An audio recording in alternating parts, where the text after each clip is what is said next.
అలాగే యాంటనీ. నేను మామూలుగా ఇంట్లో కూర్చొని చూసినప్పుడు అతను ఆ థార్ జీప్లో ఎంటర్ అయినప్పుడు నేనే చప్పట్లు కొట్టడం మొదలుపెట్టాను. ఎందుకంటే మురళి గారు పార్ట్ 1లో యాంటనీ అనగానే దేంతోనే అంటారు. సో నేను మర్చిపోలేని ఒక క్యారెక్టర్ ఈయన. అండ్ హిజ్ ఎంట్రీ అంటే ఒక బాగా కామెడీ చేయగలిగే క్యారెక్టర్ని ఒక మాస్ హీరోగా ఎంట్రీ ఇవ్వగలిగేటువంటి మరి రైటింగ్ ఆయన రాశారు. And he had the equal capacity to carry it. Thank you so much for being a pillar of support for this movie. అలాగే మై లడ్డు మా విష్ణు గారు.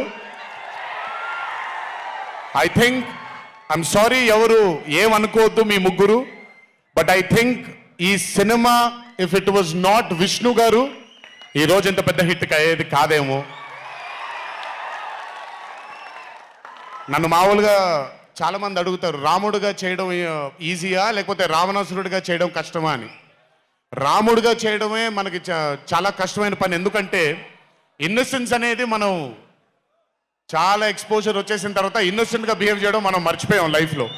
కానీ అన్నీ తెలిసి కూడా తను బేసిక్గా అంత ఇన్నోసెంట్ అని నేను అనుకోవట్లేదు, కానీ ఇన్నోసెంట్గా పర్ఫామ్ చేశాడు ఆయన. ఆ ఇన్నోసెన్స్ కనుక విష్ణు గారిలో లేకపోయి ఉంటే ఈరోజు నిజంగా ఈ కామెడీ వర్కౌట్ అయ్యేది కాదు. సో కంగ్రాచులేషన్స్ విష్ణు గారు.